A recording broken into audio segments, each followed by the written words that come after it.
Hello guys, this is your friend Naruto Nexus 2.0 and we are back with a new fanfic. Which is What If God Like Naruto x Fem Jashin x Harem Part 1.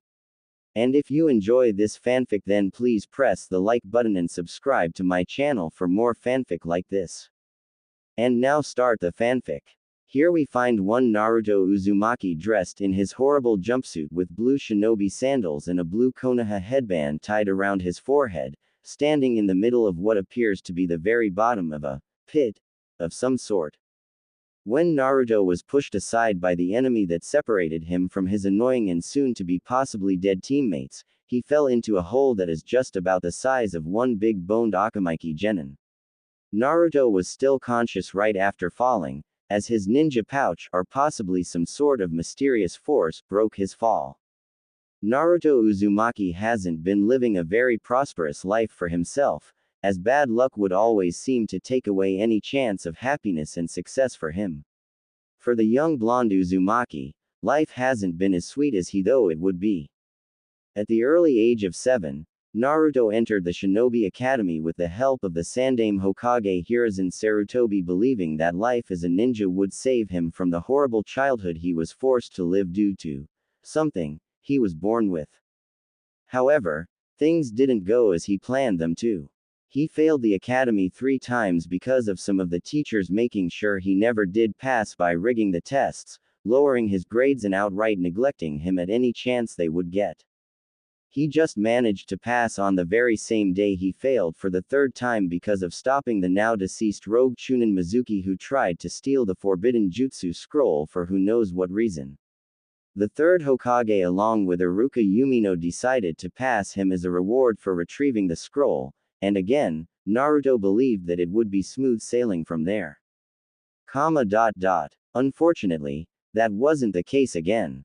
It seems Lady Luck or whatever god there is out there just wasn't on his side, as Naruto was dealt with bad luck again.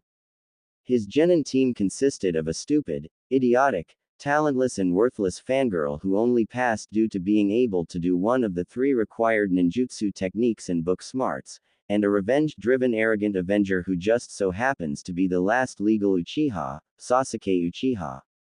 Naruto's teammates were anything but teammates. Sasuke was always the person demanding things from the poor Junin sensei they had, and always got what he wanted, courtesy of the idiotic civilian council and the Konohagakure elders. Sasakura Haruno was, for short, dead weight on the team. Naruto was always the one to save her from danger because Sakura would either 1. Be too shit scared of the situation she would get herself in, 2. Have no skill of any sort to help survive on her own, or the worst, which is 3. Wait patiently for her knight in shining armor, Sasuke-kun, to save her, which Sasuke wouldn't even bother to do or think of. It's not like Naruto wanted anything or a thank you from the stupid pink-haired screeching banshee, but every time he saves her life from who knows what she would get herself into, he gets nothing but insults from her and her constant trying of punching him upside the head for being a big baka and never ever help me when Sasuke-kun should. Naruto wasn't by all means affected by this, but it was getting annoying every single time they went on a mission, or out for training, which mind you was always one-sided. The Junin sensei was the only person Naruto enjoyed being around. Kakashi Hatake had long explained to Naruto that this team was already doomed the minute it was made. Kakashi was being blackmailed by the civilian council to train Sasuke Uchiha and leave Naruto alone as a means to flatten any chance of becoming stronger and better as a shinobi. Of course, Kakashi did manage to train Naruto on the weekends through the use of shadow clones, and even helped him to be able to use a small amount of the chakra of Naruto's tenant. All in all, Naruto's ninja career wasn't as joyful as he thought it would be. With the Chunin exams, Naruto believed that the 3rd time could possibly go his way, as once he becomes a Chunin, he would finally be rid of the duck-butt-haired avenger and delusional fangirl. But here he is once again at the hands of bad luck, trapped in some deep hole with God knows what, with no way out. Shakes head sideways negatively. Am I really not meant for anything good in life? I keep trying to have faith that everything will go good for me, but nothing ever seems to work. The Sandame was just trying to make me feel good about myself, wasn't he? Sigh, you know what? I think this is the last time I ever think of believing in good luck. Maybe I'll just live with what bad luck has given me, and just live in this nice, empty, dark and mysterious hole I fell in. Oh great, now I'm talking to myself. Just as Naruto was about to sit down in a meditation position and meditate to calm himself, a golden light flashed behind him, and his senses picked up a gigantic chakra source just behind him. Naruto quickly took out a kunai, and held it to protect himself as he turned around, and almost dropped the kunai at what he saw. In front of him is a gigantic ancient temple visible from the gold Indian writings on its wall, and its doors are as large as the gates of Konoha, leading Naruto to believe that they are pearly doors. However, that wasn't the only thing that piqued the Kyuubi Jinchuriki's interests or shock, as right in front of the huge doors is a glass box, or a casket from Naruto's view, holding some sort of human being inside, as this box was just floating in mid-air on its own. What the hell is going on here? What is this place? Was what Naruto said. He took another minute to take a look at the humongous temple and glass box that is right in front of him. Naruto took a few steps forward, then stopped when he reached the floating glass box. Inside the box lays a humanoid figure that appears to be a girl with long gray hair going past her buttocks reaching to her knees, and has white wolf-like ears at the top of her head, and her height oddly appears to be the same as Naruto's in estimation. She is wearing no clothing at all, leaving her body completely exposed for Naruto to see, as her arms are crossed together over her chest and her eyes are closed, with a chest rising and falling every 2 seconds. Naruto blushed deeply at this, and couldn't help himself but be marveled at the sheer beauty of the gray-haired girl resting inside the glass box. Think of the girl in the cover of this fic. From the corner of his eyes, Naruto looked up to the huge doors of the temple, and saw a stone tablet resting on the very floor.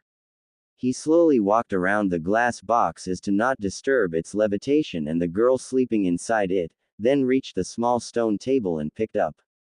This temple belongs to the former Otsutsuki princess, who is now the queen of the Otsutsuki clan. The rabbit goddess Kagaya Otsutsuki. This temple is her tomb and final resting place, and only her best chosen descendant can enter this temple. Wow, could that girl be Kagaya Otsutsuki? Said Naruto as he turned around to look at the girl sleeping inside the glass box. He placed the stone tablet down, then walked up to the floating box as he tried to look for a way to open it. He saw hinges on the other side of the box, then pulled the lid up slowly as to not cause a disturbance. Once that was done, Naruto once again stared at the sleeping form of the magnificent gray-haired girl before him, and without thinking, his right hand moved to her face and caressed her right cheek slowly with his thumb rubbing against the girl's dry lips. Her skin, it's so soft, but cold at the same time. She's so ow. Naruto screamed in pain, and looked down to see his thumb had been bitten, and something was sucking the blood out him fast. He looked to see it was the girl as her eyelids opened to reveal gorgeous pupil-less red orbs that stared at him in happiness and fear. Before Naruto could say anything, he felt himself lose consciousness, and fell on his back with his eyes closing.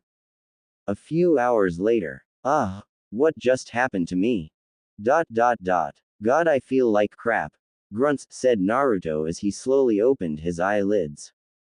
His vision wasn't the same as it was before, as Naruto could now see strange blue lines floating everywhere, with his sense of smell being tenfold, and his hearing has now increased completely.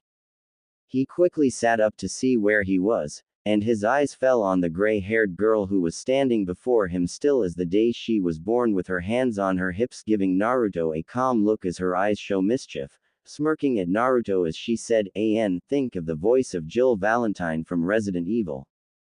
Glad to see you've finally recovered, Naruto saw, punch to the mouth.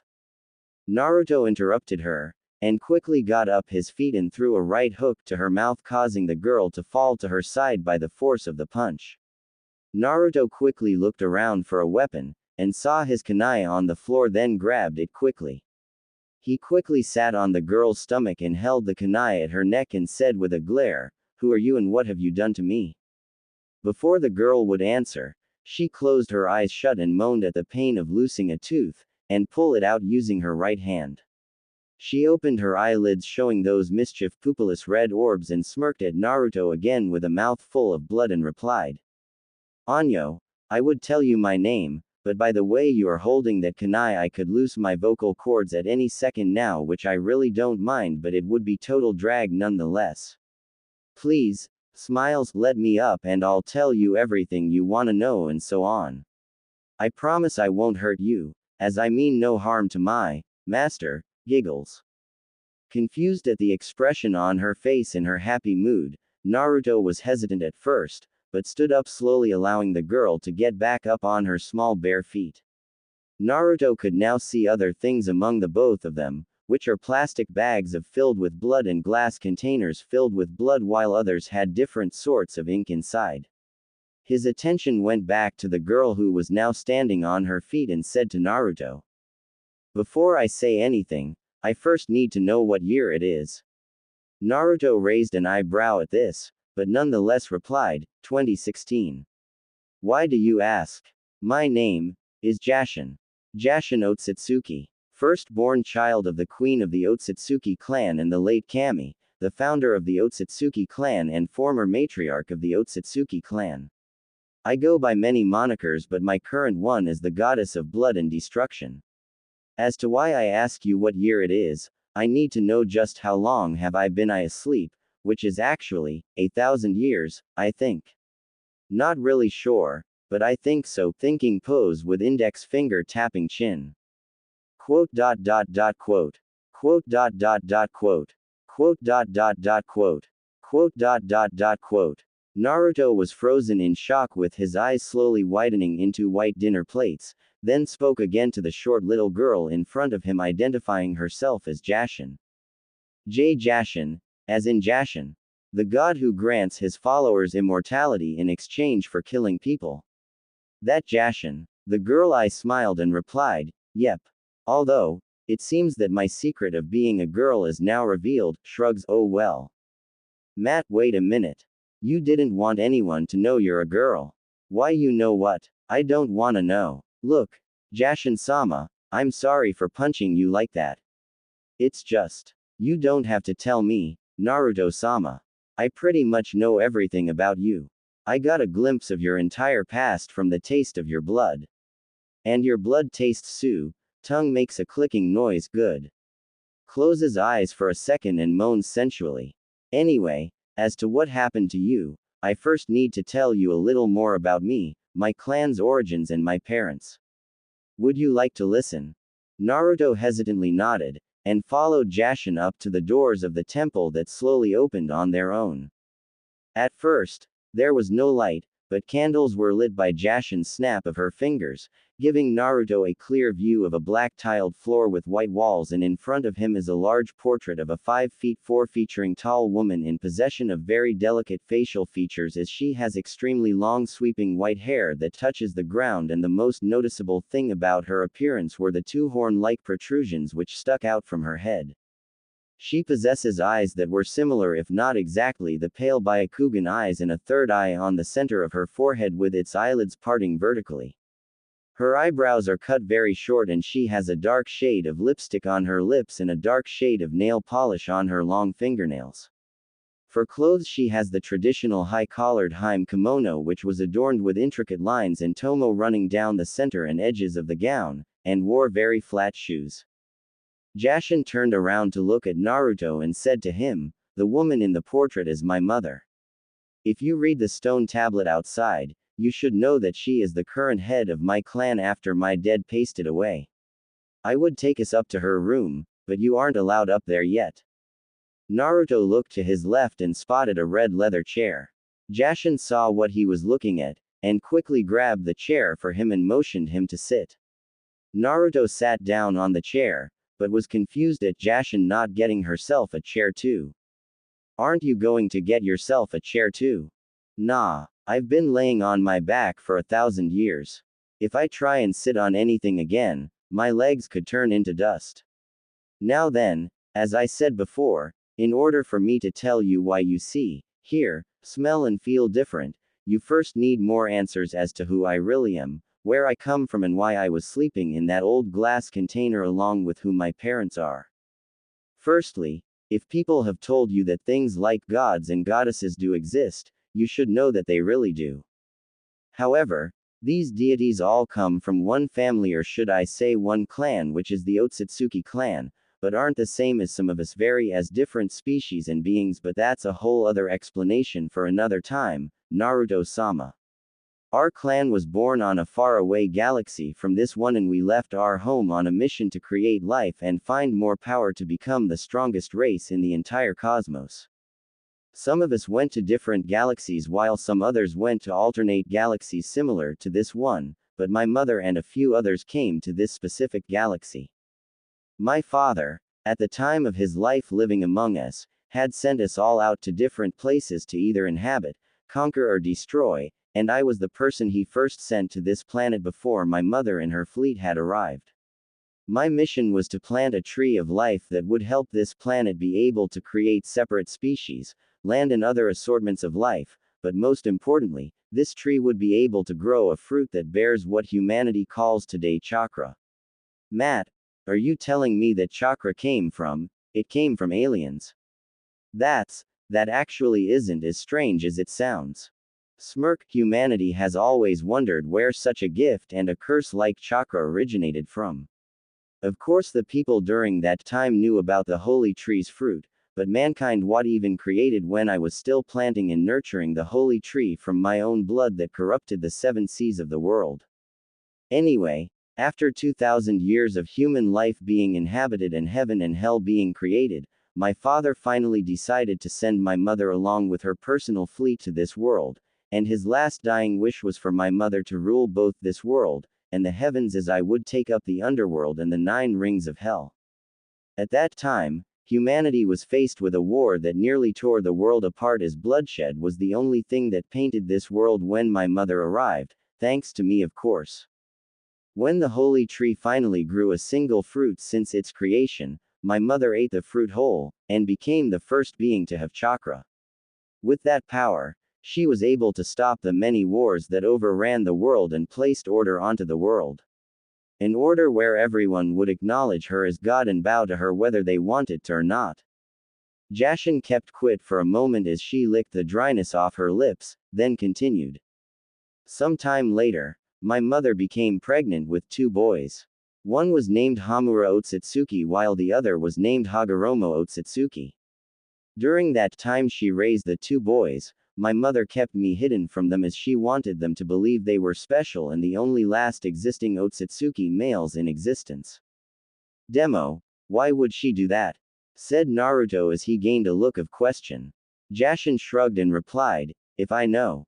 The woman practically took me into her pocket dimension and I never came out again during the time those 2 were around.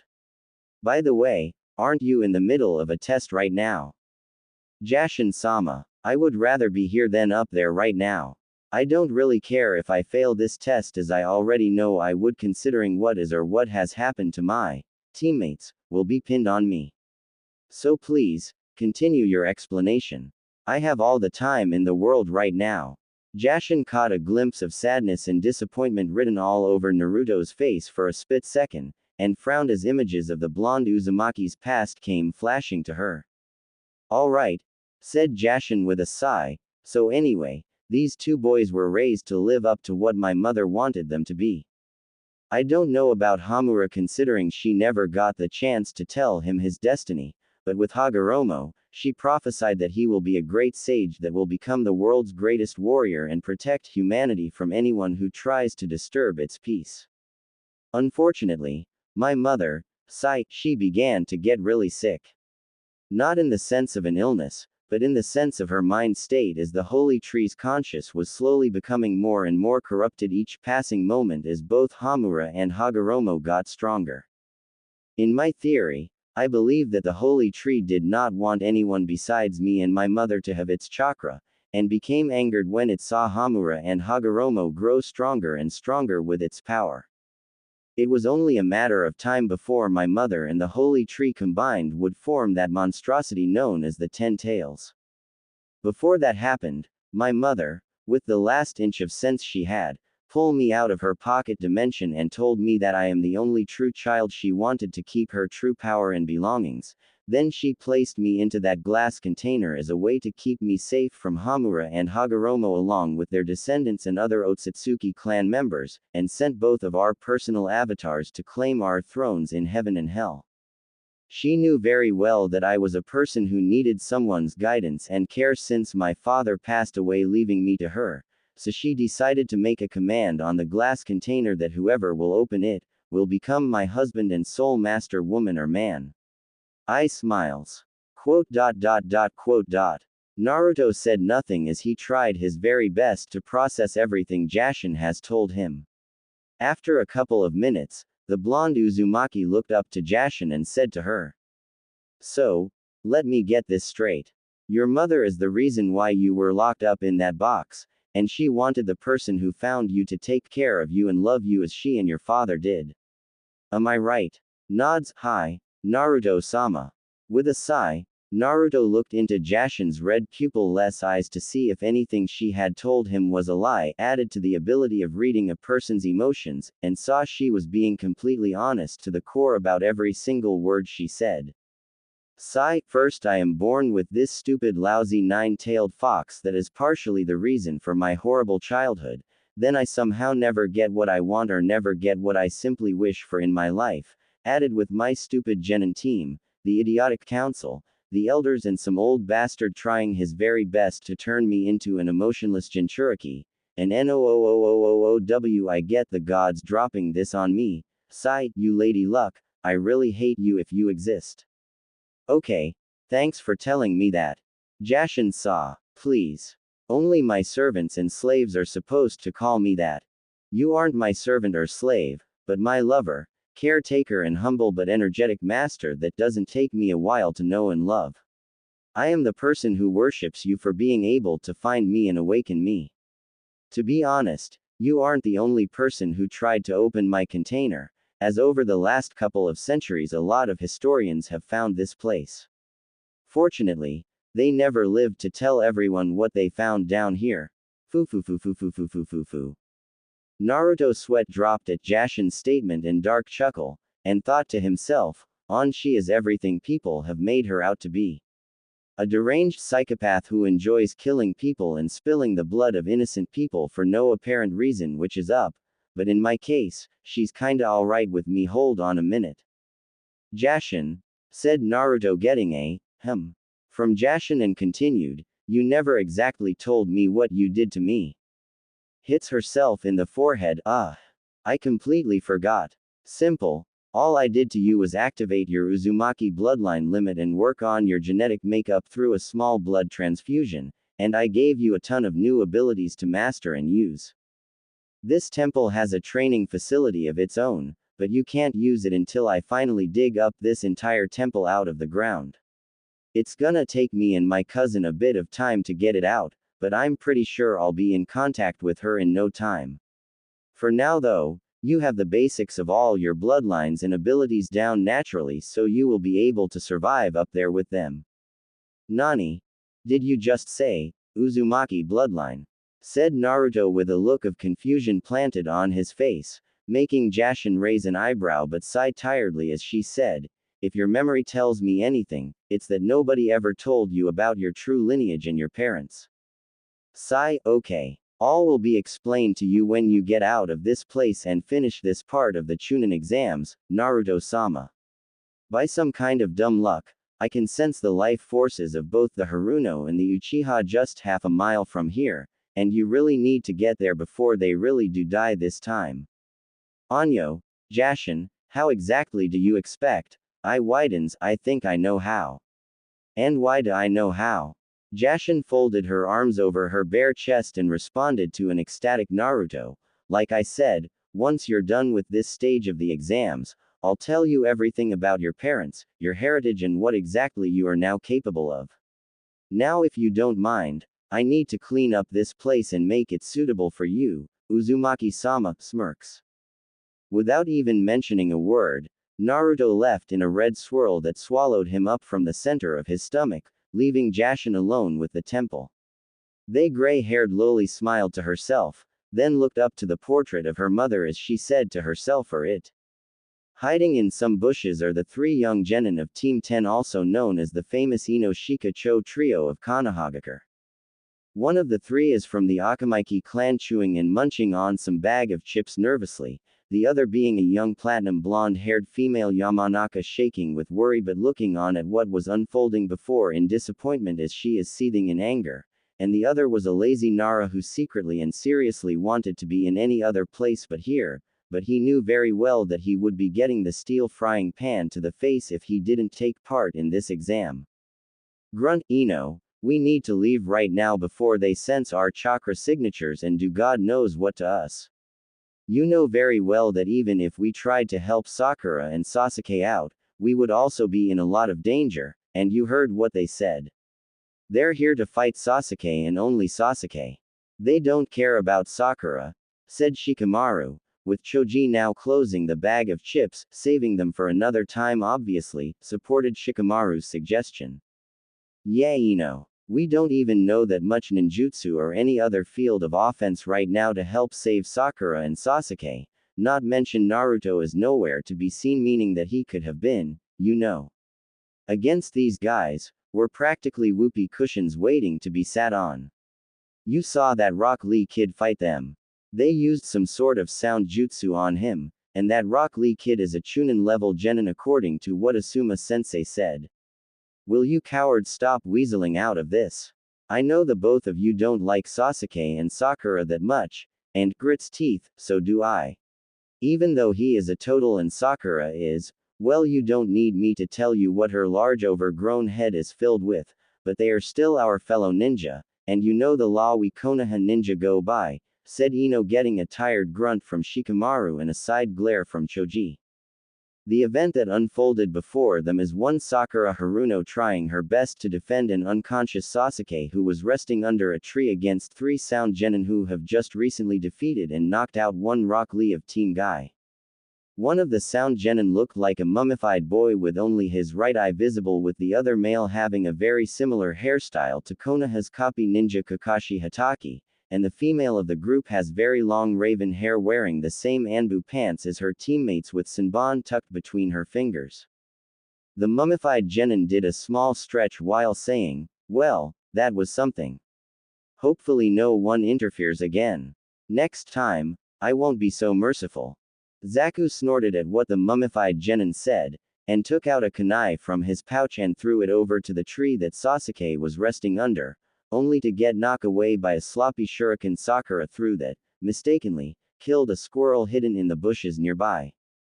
Alright, enough with the funny business, you pink-haired bimbo. You know what we're here for, and it's that Uchiha dork sleeping like a baby under that tree, and is he sucking his thumb right now? Never mind. If you don't let us through and do what we came here to do, me and Dosu will probably consider putting a paper bag of that fat head of yours, and have a little 15 minutes of fame with those two holes between your legs. Era. Zaku, said Kin, are you sure it's a girl? That pretty much looks like a boy to me. More of an Okama if you ask me. Zaku, Kin, we've wasted enough time trying to tell this genin to move away peacefully. I will take her out myself. Before Dosu could finish what he had to say, a red swirl began to appear right in front of Sakura. Then in mere seconds, a human figure started to morph into existence. After a full 20 seconds of the sudden red swirl's appearance, the swirl was gone, revealing the blonde Uzumaki hero himself, Naruto Uzumaki, with a completely different wardrobe that oddly seems a little gothic due to the colors of the clothing. His jumpsuit pants changed color from its orange and blue to a straight black, along with his shinobi sandals being black. And his jumpsuit jacket was gone, along with his Konoha white t-shirt replaced by a white t-shirt adored with a black upside-down star, and lastly is his Konoha headband still tied around his forehead, but he also has a small platinum braid chain around his neck, and there appears to be two tattoos on the top part of his hands, as his left hand has the kanji for Ying, and the other has the kanji for Yang. His facial appearance is still the same, but his eyes however still hold its shine, but they now have a gloss black color instead of the ocean blue with 3 white rings inside the iris surrounding the pupil. Huh, a wardrobe change. I didn't ask for this. Shrugs, ah well, that's how it works in fanfiction I guess, said Naruto as he gave a quick look over himself, and lifted up his shirt to see his torso was now fully ripped with a six-pack and the seal around his belly button was still in place.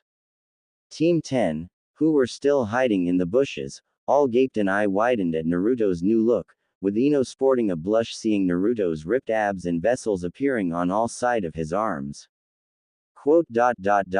Guys, what happened to Naruto? Said Choji as his eyes were still a little eye widened at the sight of his fellow ramen-loving comrade appearing out of nowhere dressed in some new clothing he has never seen him wear before. Shikamaru shook his head and said to his big-boned friend, Choji, as much as I hate doing this and I really do, my guess is that Sakura and Sasuke must have left him behind somewhere for a very unreasonable idea, or they probably ditched him since they really don't like him much. You know how much those two don't want him around. Besides, I heard Kakashi-sensei has been secretly training Naruto more properly than he trained Sasuke. Shakes head negatively, that's not it. Can't you guys feel his chakra output and his Junin level chakra? It's suffocating but soothing at the same time. And those tattoos on his hands, they have so much chakra inside them, but it's like the chakra inside of them are oddly a broken down version of it. Plus, those abs, said Ino, getting a sweat drop from Choji, who took out his bag of chips and continued eating, while Shikamaru thought of saying something smart, but settled for sighing and spoke to his two teammates as he said, "This is such a drag." Back with the Sound Team and Team 7, the three Sound Genin eye widened at Naruto's sudden appearance, but they soon became overwhelmed with anger at his ignorance of the situation he is currently in. "Naruto Baka, where the hell have you been?" was what Sakura screeched, making Naruto look up to see the three Sound Genin glaring daggers at him, releasing all the killing intent they have, then looked behind him to see Sakura standing there, flaying her arms around like a headless chicken while screaming loudly at the top of her lungs with a small blood vessel appearing at the very center of her oversized forehead. Grunts, Horino, I would say it's nice to meet you, but I'd be lying to myself if I did. Now, do us all a favor and shut the for once in your life before more enemy genin come by over here for your fat foreheaded and make the situation more worse than it already is. Quote.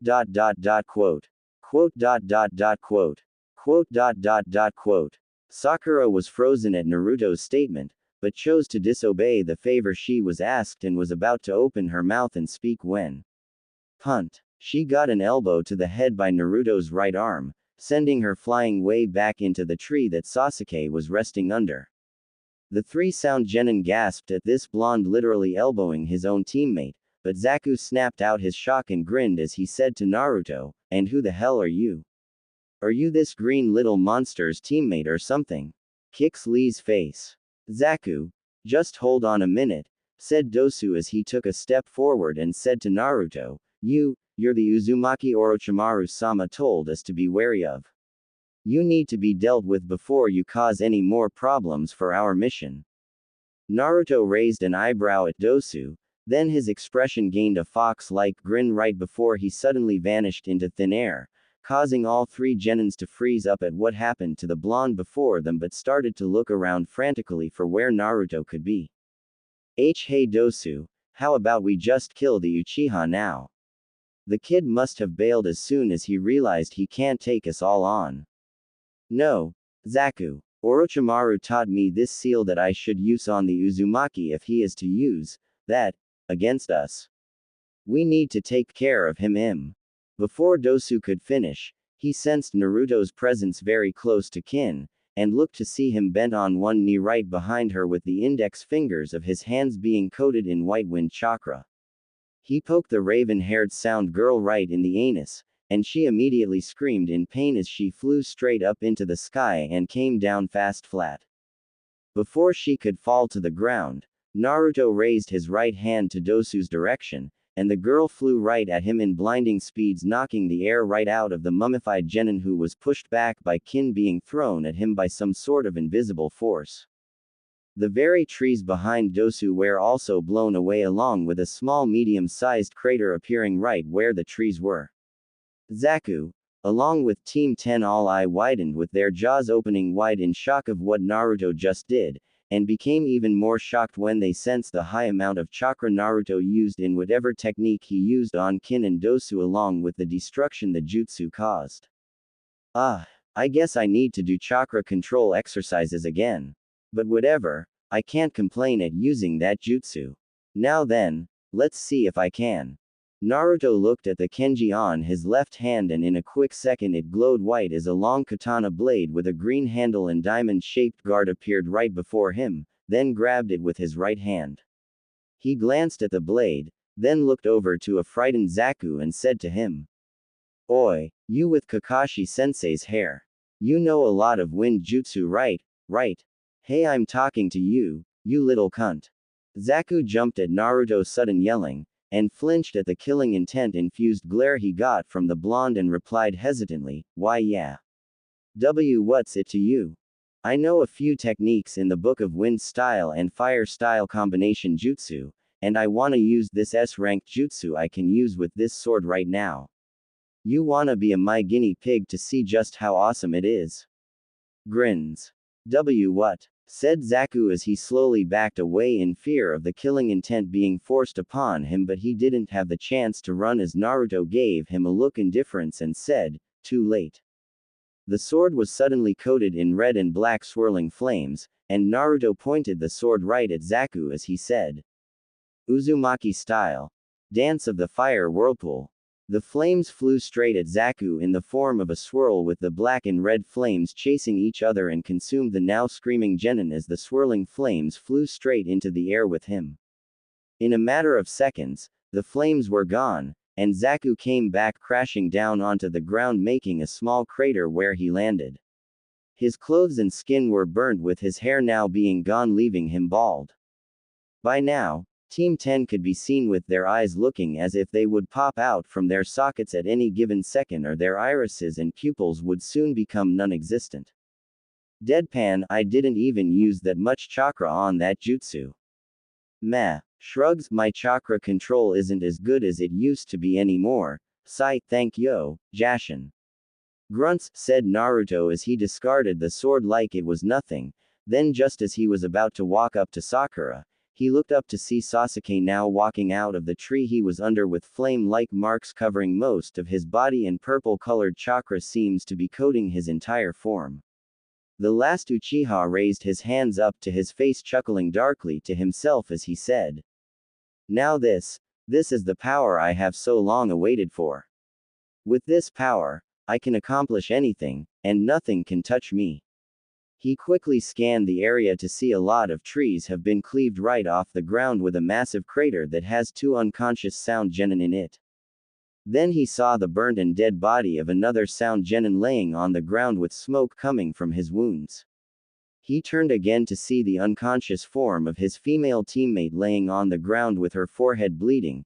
Then his Sharingan blazing eyes landed on the one person he secretly despised the most in the village, then smirked as he said, "Dobi, I see you have survived that attack Orochimaru did to you, and I can see you finally discarded those kill me now clothes of yours that have disgraced my presence as an Uchiha.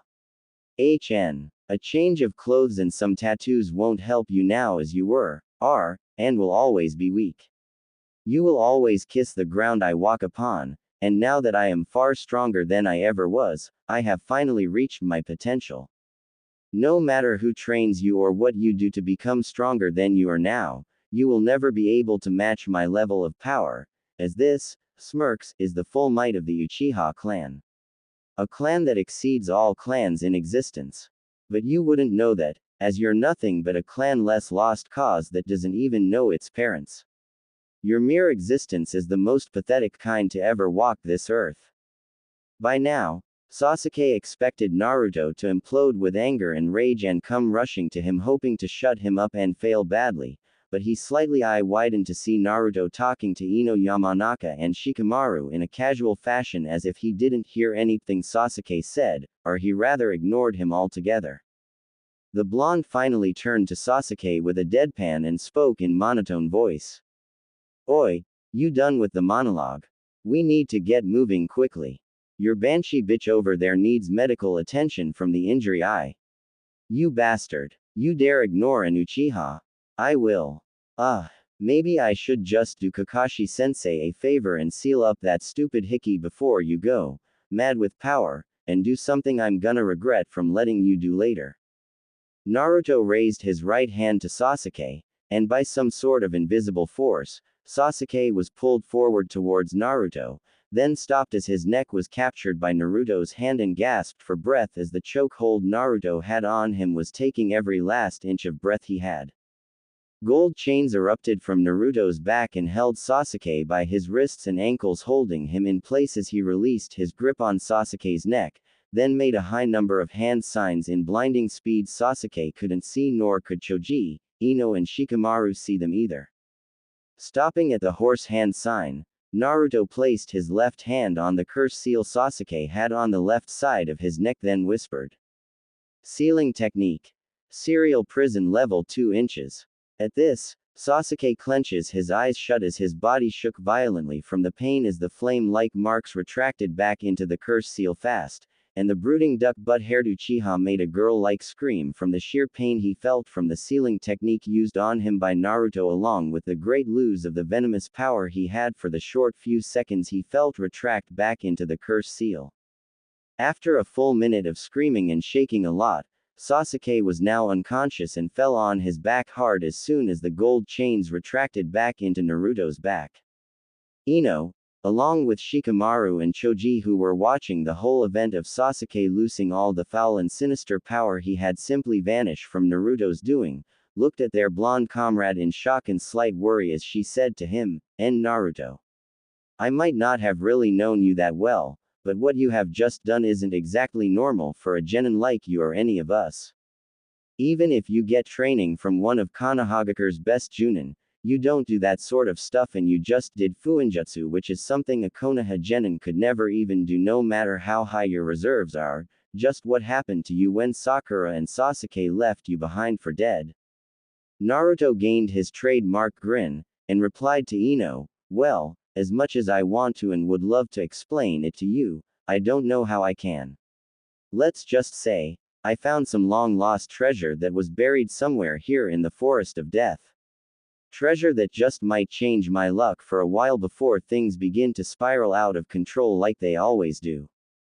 Now, like I said, you three better not mention a single word about what you just saw here. And take this. Naruto took out a scroll from his pocket and handed it to Ino as he continued, this should sweeten the deal. You guys need an earth scroll, right? Yuyoriya, said Shikamaru, we do. But when do you plan to tell everyone about this? When you get to the tower, you do know that Sakura will tell, or actually scream to everyone that you hit her, and you're gonna be drilled with questions about the fuinjutsu seal you just placed on Sasuke. Don't worry about when I tell them, Shika-san. Everyone will see how I've changed when I decide I want them to know.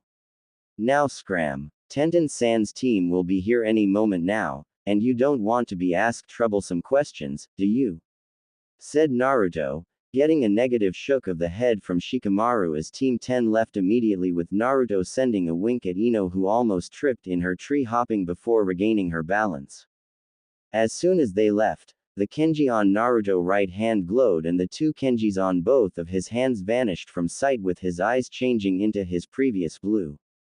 Without making a hand sign or shouting the phrase, two shadow clones popped into existence and picked up the unconscious forms of Naruto's teammates, and were about to leave but stopped when a tired Tenten and slightly frustrated Neji appeared from the top of a tree just in front of Naruto.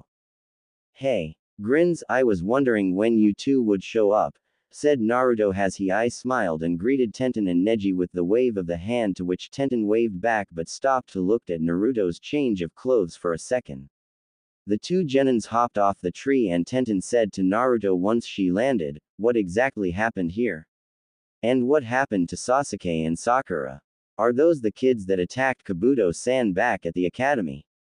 Hi, Naruto answered, we haven't been faring very well since we got here. We were first attacked by this genin who turned out to be some S-rank nuke nin, and I got separated from these two when he attacked us. Sasuke received some sort of hickey from the creepy nuke nin. After that, I really don't know what happened to them.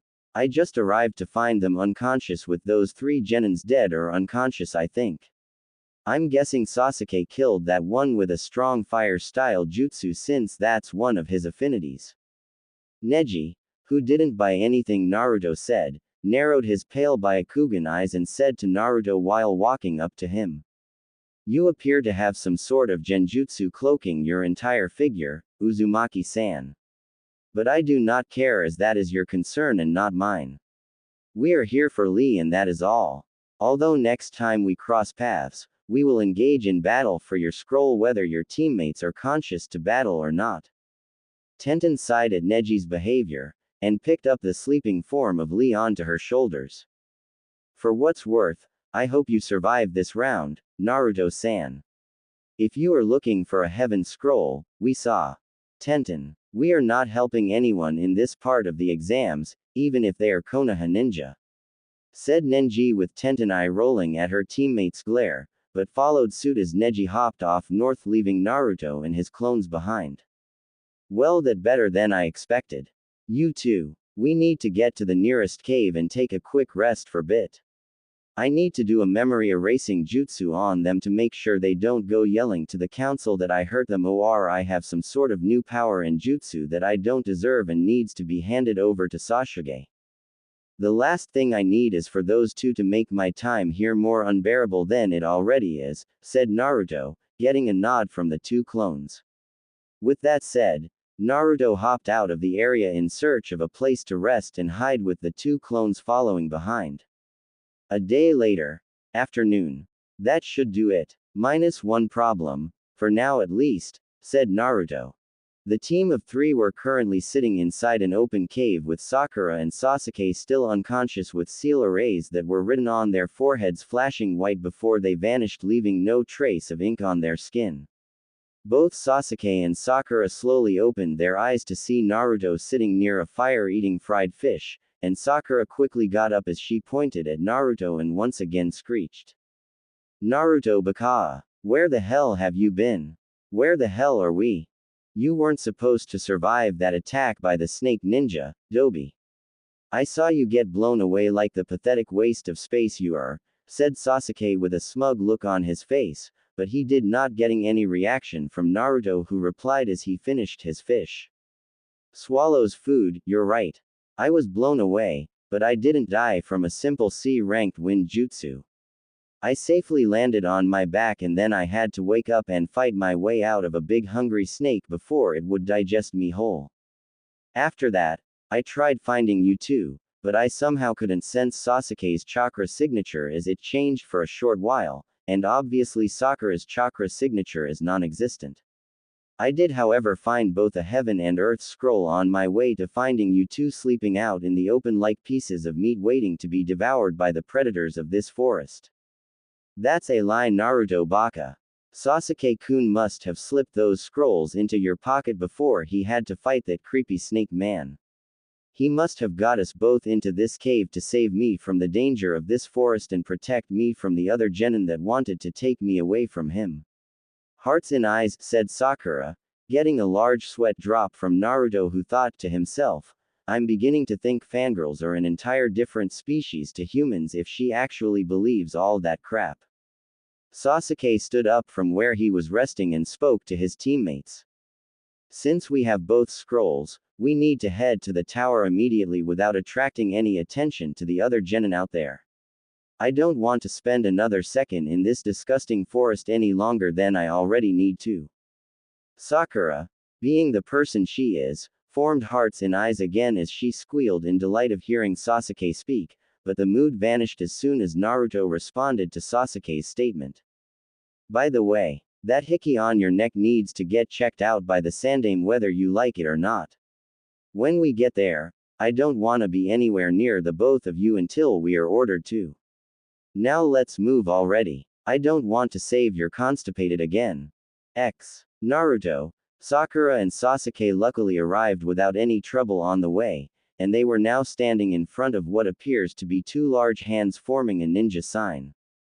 I think we should open the scrolls now since the rule was to never open the scrolls until we arrive at the tower, said Naruto as he took out the scrolls but was stopped by Sakura who said to him, and you said we should listen to you, Naruto Baka. Sasuke-kun is the smartest in our team so he should decide what we should do. Naruto was about to speak, but stopped himself then tossed the scrolls to Sasuke who caught them, then unrolled both of the scrolls at the same time. The scrolls flashed white, and Sasuke quickly threw the scrolls to the ground. Poof! Iruka Yumino, dressed in the standard Chunin attire with his hair tied into a pineapple fashion, appeared from a cloud of smoke and looked to see Naruto, Sakura and Sasuke standing before him causing him to smile as he said to the team of 3, "Congratulations, Team 7. You have passed the second stage of the Chunin exams, and you somehow don't appear to be having any injuries or casualties at all. I'm very proud of you 3. Anyo, Iruka-sensei, we were attacked by some genin who turns out to be the S-rank missing." Shut up, Dobi. As I was saying, the S-rank missing ninja of Konoha also known to be one of the 3 Sannin, Orochimaru. I don't really know what happened since I got separated from the team when he attacked us with a wind-style jutsu, but Sasuke appears to have the same mark Enko Mitarashi has, said Naruto getting a heated glare from both Sasuke and Sakura which he easily ignored, and Iruka eye widened at what Naruto told him but soon changed his expression of shock to seriousness as he replied. This is a serious matter that needs to be reported to the Hokage as soon as possible. Sasuke, you will come with me as that seal on your neck needs to be checked if it is what it is. Naruto, Sakura, the two of you can head on upstairs and pick out whatever rooms you want. You have the rest of the 4 days to rest and relax before the Hokage calls everyone to the arena for an announcement. Before Sasuke could refuse, Iruka placed his right hand on Sasuke's shoulder, then the both of them left in a puff of smoke. Sakura turned to Naruto only to see he already left without even saying word, and screamed in anger of her blonde teammate ruining her chances of sharing a bed with her precious Sasuke-kun so that she could help him recover from getting such a nasty hickey from that evil little snake man as it was all Naruto's fault that Sasuke has it. Back with Jashin. Okay. I cleaned up some of the parts of the temple, updated the library, refurnished the supplies, made all sort of clothes for my master and I finally washed all my clothes. Now, what should I do? Here we find the goddess of blood and destruction standing in a gold-plated tiled kitchen dressed in a white dress with a black neck collar around her neck, the dress and collar in the cover, still not wearing any shoes whatsoever, and tapped her chin with the index finger of her right hand as she began to think of something to do. Her red pupilless orbs widened in delight as an idea came to her mind and said out loud to herself, I know what to do. I should call my cousin. I need to make arrangements of when I can get the temple out of this shithole, and now is the best time since I know she really isn't doing anything with herself. Deadpan actually that bitch never does anything. All she ever does is wander about in that damn infinite dimension Ka-chan made for her and complains that Big Red has taken away the silence she so rightfully deserves and needs. Sweat drop. I have got to get that bitch a hobby before she turns into a mindless robot or something. With that said, Jashin bit her thumb and began to write all sorts of different symbols in a circle with an 8-pointed star in the center of the room. Once she was done, she took a step back just as soon as the drawings flashed white with a blinding light appearing as the kitchen began to shake slightly. The light disappeared showing a cute little girl having the same height as Jashin, and this girl has long black hair reaching down her hips and gorgeous gray eyes that complements her gothic Lolita clothing. The girl first had a look of confusion on her face, but it soon changed when she spotted a crazy grinning Jashin standing before her, causing her expression to change to one of boredom as she spoke with a monotone voice. Jashin, my Faaaaa, Vorite cousin. It's so nice to see you after the past 4,000 years I saw you. Ho have you be? The girl was interrupted by Jashin, who ran up to her and hugged her warmly as Jashin wrapped arms around the gothic loli's neck and said, Fee, I missed you so much. You have no idea what happened to me. Come, I must tell you everything from the start, and tell you some good news. Without even bothering to fight or struggle, the little girl known as Ophis allowed herself to be dragged into another room while still having a look of boredom across her face, which Jashin saw but either didn't mind it or ignored it as she was too ecstatic from being reunited with her cousin Ophis. Some time later. And that's all of it. Crazy stuff, right? But hey, at least I finally have a master I can happily serve, and I know Ka-sama and Tu-chan couldn't be happier too.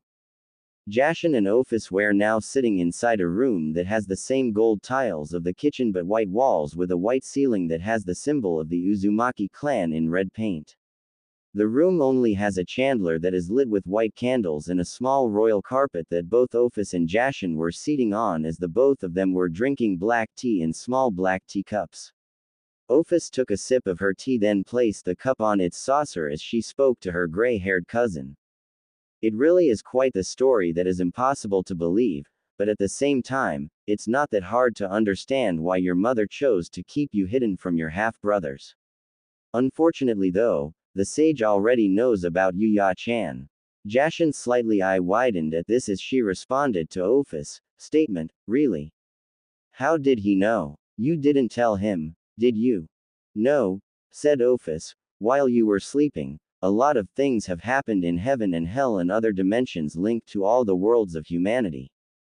For starters, your mother's chosen second, Genryusai Shikeguni Yamamoto, came into power and claimed the title as the Christian god who will rule the heavens of this world along with the others too. Your chosen second, Tia Harabel, also did the same as she became the queen deity of the underworld and ruler of the 9 rings of hell, but however, a lot of things began to unfold. Factions were created, a war started and was seized when she got sealed into a prison dimension made by the current Christian god Yamamoto, and now hell has become more of a place overpopulated with what is called clans in this world. Your many worshippers went into hiding after Harabel got sealed away. Your son Alucard has disappeared, and Yamamoto has been trying to find all your worshippers and have them executed with the use of your father's holy chains ever since. When he came into contact with your brother Hagoromo, he told him everything about you and asked for his aid in the hopes that once you are to wake up from your slumber and be found, Hagoromo will be the one to help him in sealing you into that dimension where she is. Okay. Clearly I have been missing out on a lot of shit. Sigh, and after all this time I tried to warn Ka-sama about Yamabaka, she still wouldn't listen to me. Now, a literal hot-headed little boy with a long gray beard who thinks he's the wisest man in all existence and always knows best is running my precious mother's afterlife and claims my father's honorable title which doesn't belong to him. Not only that, but he did other up shit that wasn't even supposed to happen, and I have my stupid Otudo to worry about since Yamamoto has already told him who I am, what I do and what kind of a threat I am to humanity. I really did miss out. Say, Afi-chan, do you currently know where my Otudo could be? Ophis shook her head and replied, his location is non-existent as he has been time traveling through people who bear chakra from time to time. He has been searching for you for the past 1,000 years and I hear he still hasn't found you, but I still don't know why he wants to find you. Your master, what did you say his name was? Naruto. Naruto Uzumaki. Why do you ask? Said Jashin, noticing a slight change of expression on Ophis' face that quickly vanished before it changed back to a stoic expression. Your master is a very important person in this world, and because of the fact that he discovered you, it means a high number of things are about to change, in your favor of course.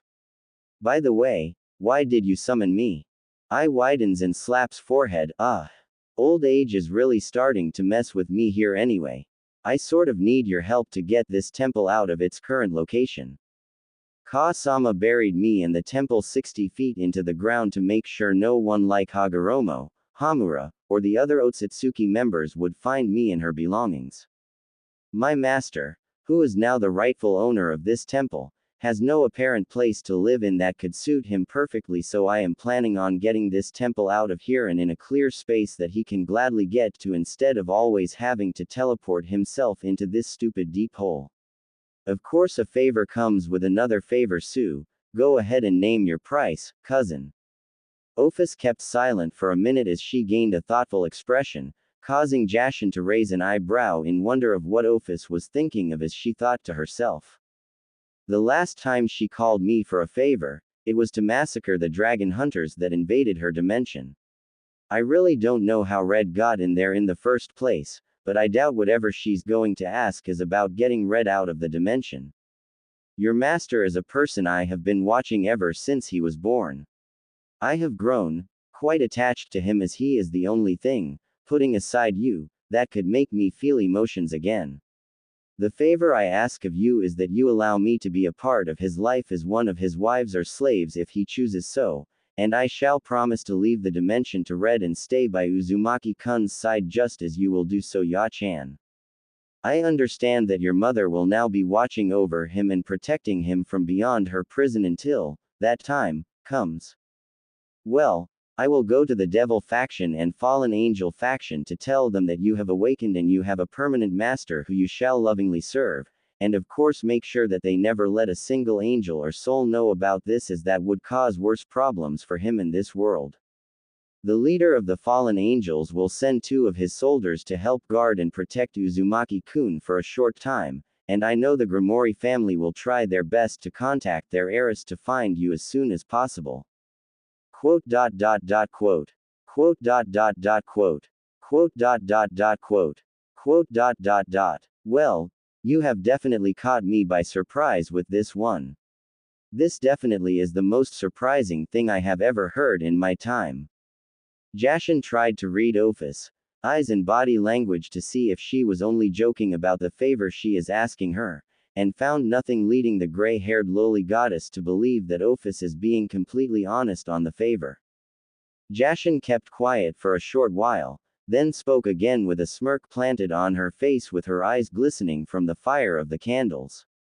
I shall do you the favor you so humbly ask for, Afi-chan. But remember that there are no take-backs once I do you this favor, Narrow's eyes. I am fully aware of that as I hold no second thoughts over the favor. Now, what are you planning to do about Yamamoto and your half-brother Hagoromo? The angels I know you can manage easily, but those 2 are extremely problematic, even for the likes of you, Ya-chan. If word gets out about Uzumaki-kun being your master and caretaker, there is no telling what they will do to him in order to get to you.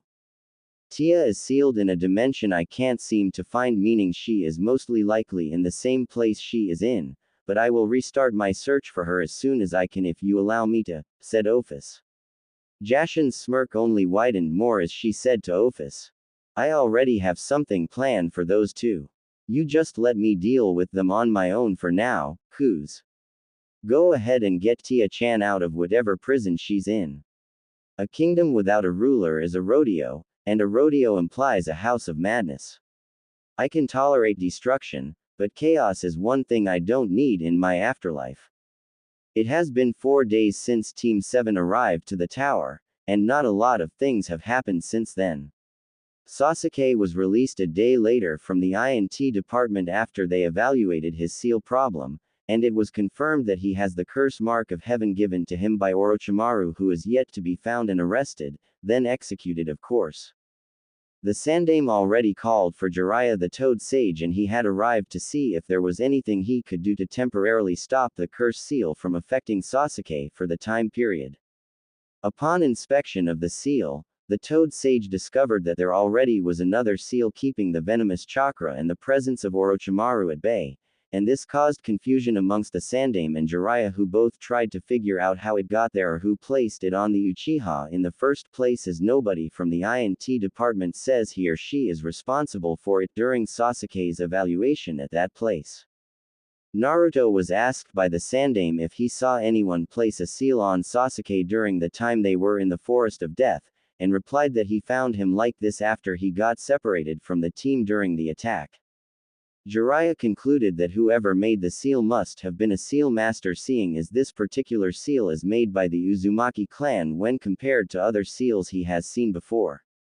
At first they both thought that Orochimaru must have placed it on him in order for anyone not to tamper with the seal, but knew that he wouldn't do that, as the whole point of the seal is to infect the one who bears the seal and corrupt him/her into being more and more dependent on it.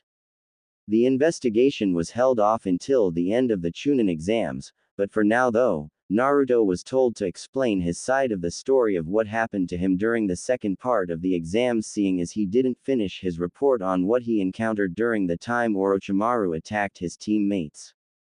Back to the present, here we find one Naruto Uzumaki sitting on the edge of the bed of the room he checked himself into, and was calmly meditating as the silence within the room kept him in tune. He could feel himself being pulled somewhere within himself, but at the same time, he felt as if something was trying to call out to him in a different place other than his mindscape that housed the Kyuubi.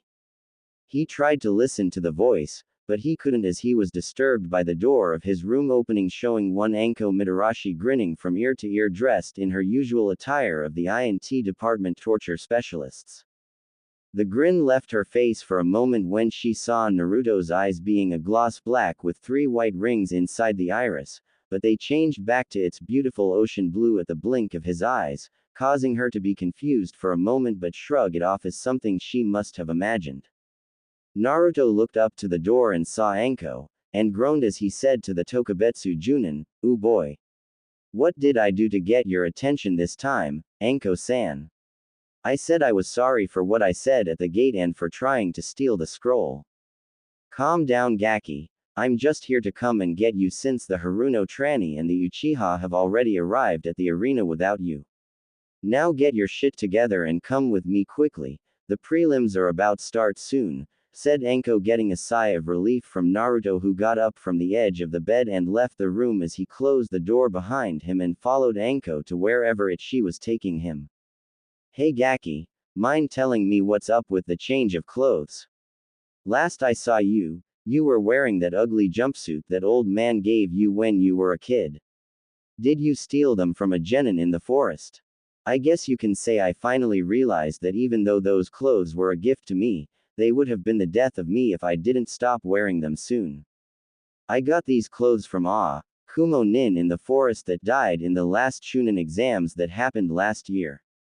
"Pretty sweet, huh?" said Naruto, getting a hesitant nod from Anko, seeing that Naruto wasn't really telling the truth but left it for later to ask him the truth. Then she looked left at and right first and looked over to Naruto with a serious expression as she said to him, "I heard what happened to the Uchiha. Is it true that Orochimaru is here?" "Hi, Demo. I don't really know why he would do that to the Uchiha. You have an idea why? Psych, promise not to tell what I'm about to show you," said Anko. Naruto to raise his right eyebrow in question, but nodded in agreement, waiting for Anko to show him something. The two stopped midway to their destination, and Anko titled her head to the side and pushed off the trench coat she was wearing off her shoulders to reveal the same mark Sasuke bears, causing Naruto to eye widen as Anko said to him, "As you know, I got this when I was a kid. I was one of the kids that left with Orochimaru when he was caught experimenting on kids with the cells of the first Hokage and for the other horrible stuff he did. I've had this annoying piece of garbage ever since. Anko-san," was what Naruto said as he gained a look of worry at seeing the mark and noticed Anko's frown. "Why are you telling me this?" Anko stood up straight and fixed a trench coat, then gave Naruto a grin as she said, "Because I already know you're the one who placed that other seal on the Uchiha, you big dummy. Call it a hunch, but I know that seal from my own first sensei when I was still a genin." Naruto eye widened at this and was silent for the whole trip to their destination, thinking to himself about how Anko could come to such a conclusion of him being the suspected seal master. Once they reached their intended destination, Naruto found himself in some sort of arena where everyone is save for the Junin instructors of each genin team and the Hokage, and he quickly caught sight of Sakura and Sasuke standing together as Sakura tried to make an effort to cling to Sasuke's right arm only for him to step away from the pink-haired banshee and side-glanced to her to get away from him. Once he got to them, he looked up to see the Sandaime now standing before them on a higher platform, to which everyone kept quiet and listened to what he had to say. Congratulations to all of you that have passed the second part of the Chunin exams. I understand that your time in the Forest of Death must have been a very difficult time, as I can see that some of you have only arrived this very day. Over the years of the Chunin exams happening here, Konoha's second stage of the Chunin exams has received its fair share of criticism due to the fact that not many genin could survive even 2 days inside this very forest itself. The entire point of that part of the Chunin exams is to give Chunin hopefuls the required experience to know how to survive when sent on either team-based assassination missions or solo retrieval missions that would require stealth and self-sustainability for long periods of time when entering enemy territory. I do, however, understand that most of you standing before me must have went through your very first kill inside the forest, and that experience will sure take some time to pass. Demo. It is highly necessary to go through such a hard task, as this will pave your path to understand the many sacrifices and choices that come with being a Chunin in no matter what village you come from. Moving right along, due to the high number of people that passed the second part of the Chunin exams, a preliminary round shall now be held in order to slim down the number of people who shall progress into the final part of the Chunin exams. But we just got here, said Kiba, getting a glare from Anko, who said to the young Inuzuka, "Well, tough luck, Gaki. I told you the rules of the second stage of the Chunin exams when you and your team arrived at the gates and entered this forest. If you wanna wooz out, then go ahead, no one is stopping ya. But your team will follow you out of here."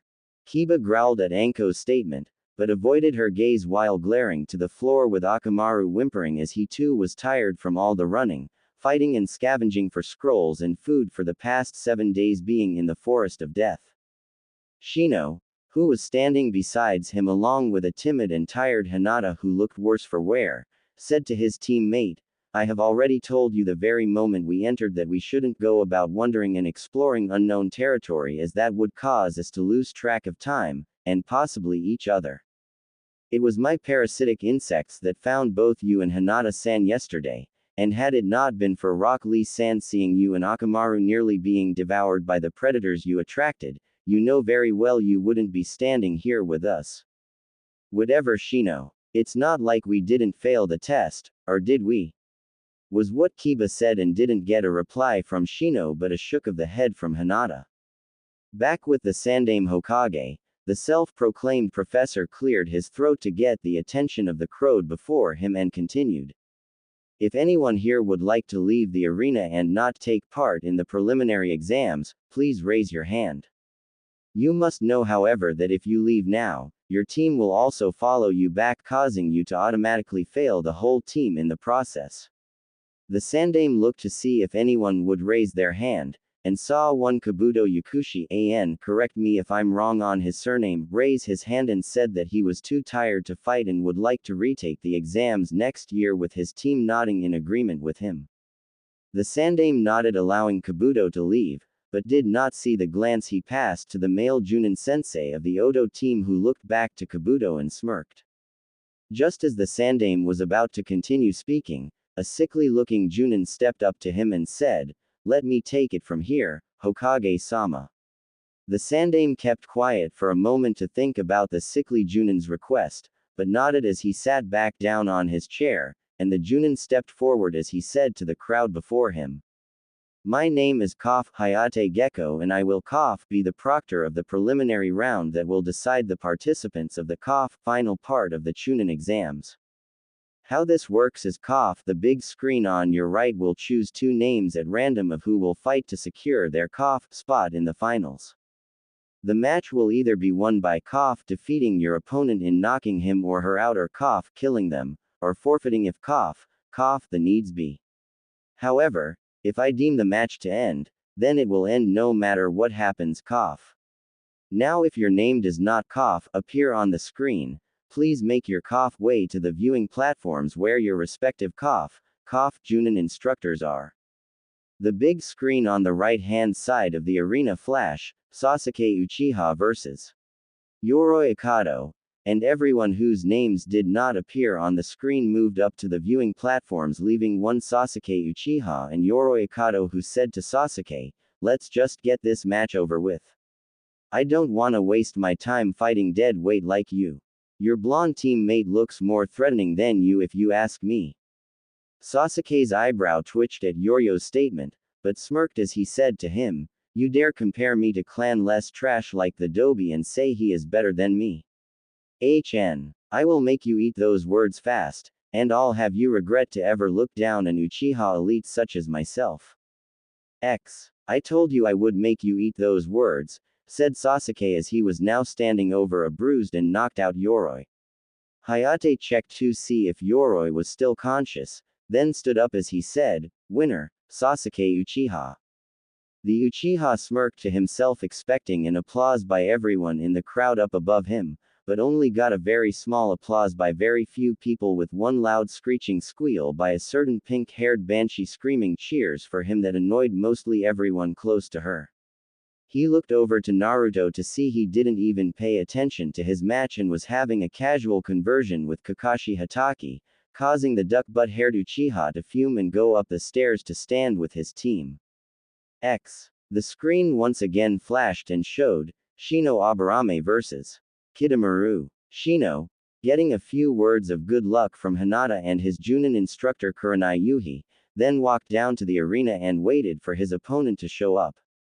A kid with 6 arms dressed in very familiar clothing wearing a Otogakur headband hopped off the viewing platform, and got different gazes from the crowd such as shock, suspicion, wonder and total disgust from his extra appendages. "Ibiki, that kid has an aura around him that I really hate right now," said Anko, her eyes narrowed at the 6-armed kid facing Shino. Ibiki, who was standing besides her, placed his arms on the steel bar of the platform keeping people from falling, and replied to Anko in a low tone. "That kid, I didn't see back the academy. Did you see him at the gates of the forest?" "Yeah, I did, but I didn't exactly see what kind of headband he had on." "What are you thinking, Ibiki?" Ibiki kept silent for a moment, then responded to Anko's question, "Nothing. Demo, the Uzumaki kid, he has some sort of genjutsu cloaking him, and I can sense him suppressing his chakra a lot." "Did Kakashi really train him that much?" "I don't know," said Anko, "but he probably applied the genjutsu over himself for reasons Kakashi and the Hokage should know of." Back at the arena, Hayate looked at both of the genin, then shouted, "Hajime!" before he jumped back from them. "And Aburame, huh, you aren't the first one I fought before, and by the looks of your small reserves and how many insects you have on you, you won't even be able to last longer than a minute with me," smirks, said Kidomaru, but got no response from Shino, who raised his arms as the parasitic insects came out from the baggy sleeves of his coat. Kidomaru saw what he was doing, and smirked again as he ran up to the Aburame and engaged in a taijutsu battle that was rather one-sided. Shino kept on taking hits from the 6-armed Oto Nin, but also got to hit back a couple of times even though it didn't do much damage to the 6-armed Oto Genin. With one kick to the right hip, Kidomaru stumbled back as he held his hip in pain and locked down to his feet to see Shino's parasitic insects now crawling their way up to him. "Really? This is too easy. Here I am thinking that maybe you would be more of a challenge by knowing more about what your insects could do, but clearly your clan doesn't trust you enough with that knowledge." Begins to chew something inside his mouth and spits out quickly. Kidomaru spits out what appears to be a large web, which then flies over to Shino and trap him to the wall. Kidomaru stood there for a moment as the pores on his skin slowly began to excrete some sort of golden sticky liquid, and in under a matter of seconds, his entire form was now covered by the liquid, acting as armor, with the now dead parasitic insects dying fast and fall of his skin. He hopped into the sky and spat out small spears that went flying towards Shino, who nearly got stabbed by them had it not been for all his insects eating through the webs, saving him from being a pin cushion. Once he got out of the web-like trap, he desperately took out some kunai and threw them at Kitamaru, who landed far from him, only for the weapons to bounce right off the armor. In the stands, Kurenai Yuhi began to fear for her student's life as she began to slowly see that if such an attack like the web Kitamaru created could once again trap Shino, it was less likely to believe he would be able to escape a second time. Shino doesn't look like he'll have a chance against this guy, said Shikamaru, who got looks of confusion from Kurenai and Ino, who asked to her fellow Nara teammate, "Why do you say that?" Shino's bugs ate through the webs, which means they must have chakra inside them, and if anything, I think that sticky disgusting stuff on that kid's skin is also made of chakra too. Asuma, who was standing behind his students, said to Ino, answering her question, that armor he made protects him from any sort of weapon and it could possibly make him invincible against taijutsu fighters. The Aburame kid has low Chunin reserves while that kid's has mid Junin reserves, which is more fine-tuned and in control by the way he seems to be controlling the chakra coursing inside the armor on his skin. This means that his armor will be too thick for the Aburame's ants to eat through, considering how much chakra he puts into the armor. But he does have a shot at winning this because of the Oto kid's constant talking during the fighting, meaning he is underestimating the Aburame kid a lot. Shino-kun, said a worrying Hinata, who looked on at her teammate fighting the sound genin. Kitamaru cackled darkly as he ran to Shino in Chunin speeds and once again engaged in a taijutsu fight that was once again one-sided as Shino desperately dodged all of his attacks and got to a safe distance from Kitamaru, only to land into another web trap once again that enclosed his entire figure from the neck down. The six-armed Kitamaru slowly walked up to his prey while making a sword from chewing the liquid inside his mouth and said to the trapped Shino, "You're not even worth the effort. I'll go ahead and I forfeit, Proctor-san, as my parasitic insects cannot eat through this web fast enough," said Shino, causing Hayate to hop down to the arena and shout, "Winner by forfeit, Kitamaru." Kitamaru grunted in annoyance of Shino's forfeiting, but one glance from his Junin instructor made him release Shino from the web trap and the liquid on his skin was gone just as he took the stairs up and stood beside Dosu and Kin. Shino followed, and once he got to Hinata and Kiba, his Junin sensei gave him a reassuring hand and said to him, "You can always take the next Chunin exams in Kurigakure no Sato. You've made a good decision by forfeiting, Shino." "I am perfectly fine, Kurenai sensei, as there is no need to worry about my state of mind on losing these exams," said Shino, "though, I do question his statement of fighting one of my fellow clansmen before me. Also, I did not see him at the Shinobi Academy when we took the first part of the Chunin exams." Kiba snorted and said to Shino, "Does it matter if you didn't see him?" The next 6 matches were rather many things to describe. With the fight between Kin and Shikamaru, it seemed as if Kin was rather not 100% due to the anal blowing technique she suffered at the hands of Naruto. Shikamaru won the match by knocking Kin out, which was to be expected of the Nara to see through her genjutsu.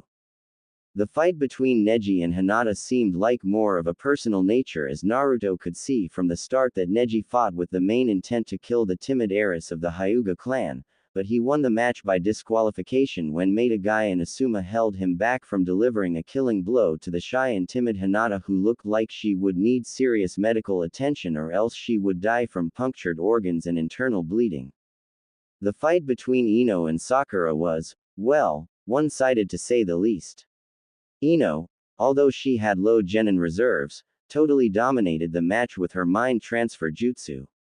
Sakura was just throwing her kunai and shuriken everywhere, then exhausted herself when she attempted to create a simple clone that looked more sickly than Hayate himself. Seriously, the clone looked like you could just blow it away once you crack open a window or something. With Tenten and Temari's match, he guessed that Tenten wouldn't be able to win, seeing as she is more of a weapon specialist and a long-range fighter, and Temari is a wind jutsu specialist, making any sort of weapon Tenten could use in the fight useless. There were close calls when Tenten would have won the match, but the Suna Kunoichi had used her giant fan multiple times to get herself out of a bad situation she would find herself in, thus she became the winner of the match by knocking Tenten out cold. The match between the makeup-wearing Kankuro no Suna against Masumi Tsurugi definitely was a learning experience for Naruto to see the use of puppets in battle firsthand. The match was a little one-sided, but Masumi did hold his own for a while before he was defeated by Kankuro and his wooden puppet. As for Choji and Dosu, the match was sort of a little funny at the very end, but Choji did manage to put up a fight even though he lost in the end. Now we find the big screen of the arena flashing, Naruto Uzumaki vs. Kiba Inuzuka, and a loud, Yahoo! And Burke could be heard on the other side of the arena. Before Naruto could walk down the stairs, he felt a hand on his right shoulder and turned to see Kakashi giving him an eye smile while saying, "Do you best, Naruto. Become the unpredictable ninja you always are with this match. Trust me Kakashi-sensei. I intend to," said Naruto, getting Kakashi to raise his right eyebrow at Naruto's fox-like grin that told him something about Naruto's statement being literal instead of just figurative talking. Naruto got down to the arena, and as soon as both genin arrived Hayate shouted, "Hajime!" and hopped away from the two Konoha genin. Kiba and his Ninken companion Akamaru got into a fight stance, and smirked when he saw Naruto just standing there with his hands in his pockets. "What's wrong, Dobi? Afraid me and Akamaru are gonna kick your Jokovan to the curve?" Naruto remained silent with a stoic expression planted on his face, then started to chuckle which soon turned into full-blown laughter that confused the crowd but mostly ticked off Kiba who growled at Naruto's laughing. Naruto stopped laughing with a few breaths and replied to a fuming Kiba, "Actually no. I actually think you're not even worthy for what's about to happen." "And just what are you talking about, you blonde idiot?"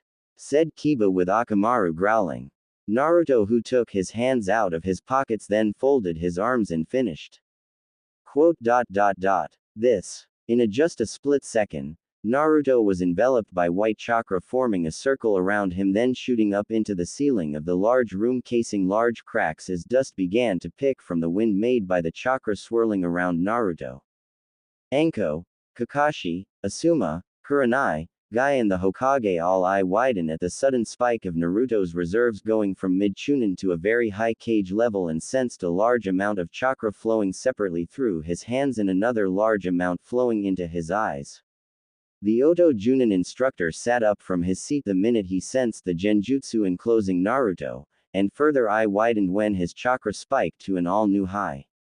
He focused more onto Naruto's face and could sense a biju amount of chakra passing into his eyes, then gasped in surprise when he saw Naruto's eyelids open to reveal they have now changed from their normal ocean blue to a new gloss black with 3 white rings inside the iris surrounding the pupils. "Amazing. Why didn't I know of this before?" was what the Junin instructor said as his eyes flashed to a gold with black slits for a split second. "Kakashi, what are teaching this kid? And how in the hell does he have a dujutsu?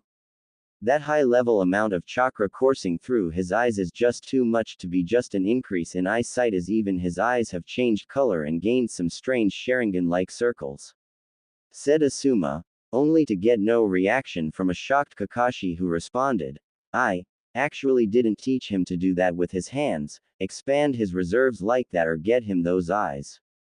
I swear. I think Kakashi is telling the truth, Asuma," said Guy. "His student has seemed to be releasing such beautiful flames of youth of which would take years for Kakashi to teach him increasing and maintaining, and the color of his chakra is not the usual blue of a human being. Those eyes are also a new development." With Anko, the purple-haired torture specialist was looking on at Naruto as she said to herself, Was he hiding this from me all this time? I knew he was more stronger than he lets on the moment I saw him back at his room with the genjutsu cloaking him, but just how strong he is what I didn't know. Why would he choose to hide this from me of all people? Anko looked to her left to see Ino now standing besides her saying, "That other seal on Sasuke. He put it there. And those sound ninja over there were the first to experience just how strong Naruto-kun is. He created a sword with his left hand, then did some fire and wind combination jutsu on one of them. He said the jutsu is S rank. No shit. said Anko.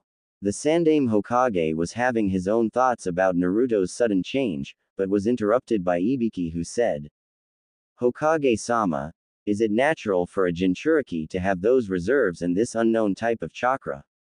The Sandaime gave a negative shook of the head and replied to Ibiki, Mito-sama had reserves higher than my own before she became the Shadaime Jinchuriki of the Kyuubi.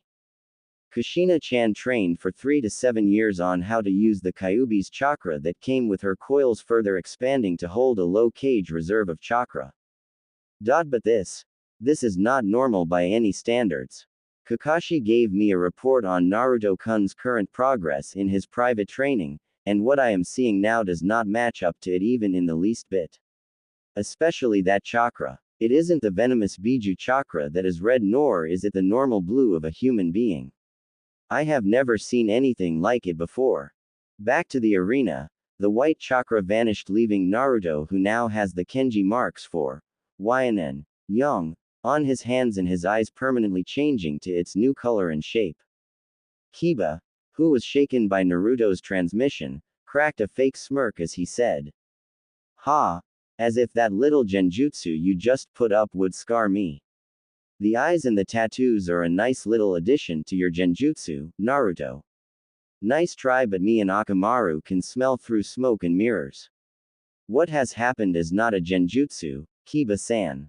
It was all real, was what one Rock Lee shouted, causing Kiba's smirk to fall a little, with Akamaru giving a small whimper.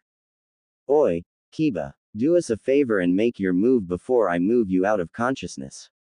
Make sure you come at me with the intent to kill, as I want nothing less to prove just how wrong you are about me being a dobi now, said Naruto, getting a growl from an infuriated Kiba, who did a hand sign and said, Man-beast clone.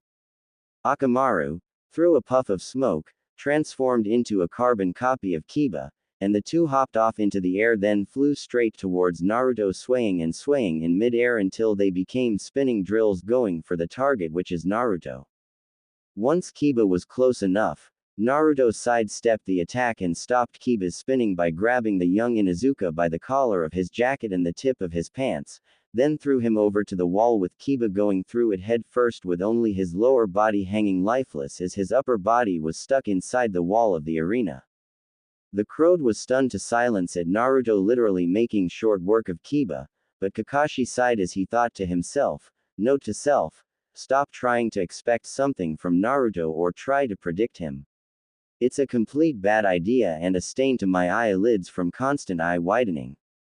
One genin with a hairstyle shaped like the foul end of a duck was fuming badly as he was having his own thoughts.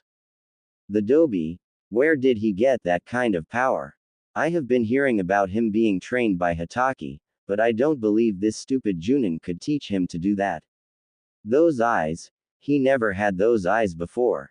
I will demand answers from him, then get the pathetic civilian council to use their political power on Naruto to get him to give me that power in his eyes. It's mine and only I deserve such power. Besides him was Sakura, thinking the same thing along the lines, but added with images of Sasuke doing some other things the author would not want to get into typing down for the readers to see. Or do you want him to type it down? Good. Back with Naruto, he looked down to a now scared Akamaru, who transformed back into his original form, and Naruto squatted down to the Ninken and said, You wanna try something, Akamaru? The Ninken whimpered and shook it slowly, to which Naruto smiled and brushed the dog's head and said, Good boy. Don't worry about Kiba. Your partner will be fine. Naruto turned to Hayate and said to him, Hey Proctor-san, call the match already. You can see for yourself that Kiba won't be getting up anytime soon. And don't worry about him, he's not dead, he's just stuck in out cold. I didn't throw him that hard. By now, Kurenai was completely speechless at the event that happened before her very crimson eyes. At first, she also believed that Naruto was actually going to lose the match, considering his academy records along with his small chakra control that Kakashi was still training him in, and the only good jutsu he knew that could help him defend himself was just a wind style, beast tearing palm, and few B rank fire jutsu that Kiba could easily avoid and counter. However, She now realizes just how wrong it was for her to underestimate someone who has been given the title, Konoha's most unpredictable ninja. I fell to being arrogant and forward about him. I should have told Kiba to take him seriously instead of toying with his emotions, was what Kurenai said, but was reassured by Shino, who said to her, in a professional analysis, Kurenai-sensei, even if you did tell Kiba-san to be more focused and put his clan's pride aside, he still wouldn't listen, seeing as he still believes, or believed, that Naruto-san will always be inferior to him.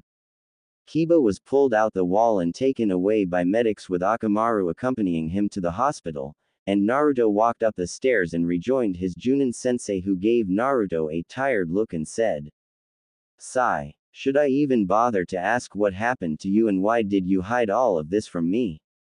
Kakashi-sene, you know very well that I'm not a secretive person. All of this happened to me when I was in the forest, and I promise to explain it all to you when I go to the Sandaime about this."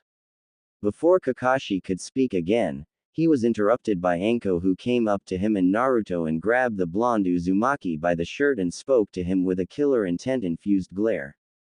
"What the was that, Gaki? Why did you hide all that from me?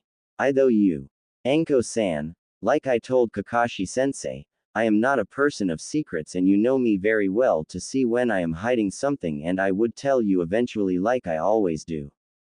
This transmission happened to me when I was still in the forest, and I promise to tell you and Kakashi-sensei everything as soon as I go to the Sandaime Hokage. I promise." "Hey Dobi," said Sasuke, interrupting Naruto, "I don't care whether you will tell the Hokage first or not. All that power you displayed down there is not yours and you don't deserve it. I know about Hitaki training you secretly to not make you embarrass me out on missions, but all of this isn't you and it never will be, so tell me now where you got all this power and those eyes. I demand it, as I am your superior, you insolent little." "Sasuke-kun is right, Naruto baka. Now talk before I tell my father and the civilian council," said Sakura. Anko was deeply offended at what Sasuke had to say about Naruto and was planning to put the Uchiha in his place along with his pink-haired tranny of a fangirl, but was stopped by Naruto, who said to her, "Don't. You'll make it worse." These two never stop nagging, and once they go to the civilian council, the nagging turns to threats that never stop, and it ends up giving me a headache, like the time this idiot saw me use the Kyuubi's chakra when we were fighting Haku. "Can you let me down please? I need to go do something before I go to Hokage-sama's office. You and Kakashi-sensei can head on over there, and please do me a solid and take my participant number when they give it out." Anko's glare subsided and her expression softened when she let go of Naruto, who walked past Sasuke's shoulder, hitting him in the process along with Sakura, who nearly fell from the force of it. Once Naruto left, Kakashi looked over to Anko with a questioning gaze, to which Anko sighed and said, "It's a long story, Kakashi. Me and the Gaki go way back and were pretty close. Hokage-sama, he actually had me take care of the little guy when he was still a kid." No wonder he's like that. But he does seem to be your opposite in some ways. Like now, he stopped you from talking down these two." Once Naruto was out of sight, he left the tower through a red swirl that wrapped him to wherever he was going. 1 hour later, the temple. Naruto found himself back in the temple, and looked around to see he was in a room that has gold-plated tiles with white walls, then raised an eyebrow at seeing the very red swirl he normally sees on the back of a Chunin flak jacket on the white ceiling of the room. His eyes then landed on a king-sized bed in front of him, then saw the gray-haired and red pupilless-eyed Jashin dressed in a black and white dress with a steel black collar around her neck, wearing no shoes, exposing her very small cute feet, sleeping on the bed, causing Naruto to gain a small smile at seeing Jashin's sleeping form. She seems to look so beautiful when she's asleep. Just like when I saw her in the glass box I found her in. I guess the saying about beauty sleep is true, huh? Jashin. His eyes then landed on a black-haired girl dressed in nothing but a long black nightdress, adored with a fishcake pattern on it, and also wore no shoes, revealing her small feet for Naruto to see as well, that was also sleeping next to Jashin as she was hugging her pillow tightly while sporting a small blush on her cheeks as her mouth was open, showing she was drooling on the very pillow she was hugging. Okay. Should I wake the both of them up or just Jashin? Jashin. I'll find out later who that is and what's up with this swirl on my ceiling. Matt, did I just say my ceiling? Psych, must be this new DNA acting up or something. Naruto slowly walked up to Jashin, then stared at her for a few seconds before he crouched down, then kissed her on the cheek, causing the red-eyed goddess of blood and destruction to slowly open her eyes and stare at her master with a warm smile. Before she could speak, Naruto beat her to it as he spoke in a whispering tone. We don't want to wake up your guest over there. Come with me. We need to go to the Sandaime Hokage now. I sort of owe him and some other people an explanation for what you did to me, and I need you tell them the whole truth about you. If I told them myself, they would think I am losing my marbles or something. You can tell me what you wanted to tell me when we come back, Jashin, Harem. Jashin blushed at Naruto adding the suffix to her name, but slowly sat up and nodded before she got up and held Naruto's hand as the two left the room in a wrapping red swirl, leaving Office to peacefully sleep on her own in silence. Standing just near the hole that leads to the temple is one Yugao Azuki dressed in her Anbu attire with her Neko mask on and her sword tucked on her back, sporting a look of confusion.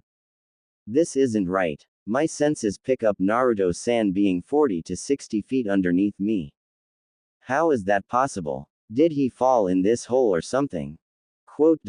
Before the purple-haired female Anbu could further question the predicament of the genin she was ordered to find, she sensed something besides her and looked to see a red swirl wrapping out two small humanoid figures. Once it was done, the swirl vanished, revealing one Naruto Uzumaki and a gray-haired girl Yugao has never seen before. Just as she was about to speak, Naruto stopped her as he walked up to her with Jashin still holding his right hand with her left and said to the female Anbu, "You're here to take me to the Sandaime Hokage?" With a hesitant nod, Yugao replied, "Yes. I am." "Then take us over there. Let's not waste any more time," said Naruto. Yugao placed her hand on Naruto's shoulder, then all three of them left the area in a leaf shunshin, but failed to notice a small green snake see them leave and slithered its way into the hole. Yugao, Naruto and Jashin all arrived in the Hokage's office to see the Sandaime, the elders with Danzo missing, Anko and Kakashi all waiting for them. They all saw Jashin, and were about to question Naruto who she is when Naruto stopped them as he and Jashin walked forward to the Sandaime's desk with Naruto saying, "Hokage-sama, you and everyone in this room probably have a lot of questions about my reserves increasing with my coils being enlarged, the color of my chakra, these tattoos on my hands and my eyes, along with the fact that I was the one who placed the Juinjutsu blocking seal on Sasuke. In order for you all to understand the answers to those questions, I have brought to you the very person who will explain to you all the truth about what has happened to me. I do ask that you temporarily ask all your Anbu to leave this room until all that has been needed to be said, is said." Koharu narrowed her eyes and said to Naruto, "And why should Sarutobi need to have his Anbu leave the room, Uzumaki?" Jashin, whose eyes began to slowly form blood vessels around her red pupillus iris on her white clear surla with thick red worms beginning to slowly surface on her arms like veins, was about to release a godly amount of life-taking pressure on the village elder for addressing her master in such a manner, but was stopped when Naruto squeezed her hand, causing the blood vessels in her eyes and the worms on her arms to vanish before anyone could notice. The Sandaime looked into Naruto's eyes for a minute, then motioned his Anbu to leave the room. Once they were gone, Jashin took a step forward, letting go of Naruto's hand, then the blood vessels began to reappear on the clear white surla of her eyes as her mouth twisted into her trademark smirk, then folded her arms over her chest. "My name is Jashin. Jashin Otsutsuki, first-born daughter of the founder and late ancestor of the Otsutsuki clan and the queen of the Otsutsuki clan, Kagaya Otsutsuki. I bear many tittles throughout the cosmos, bu.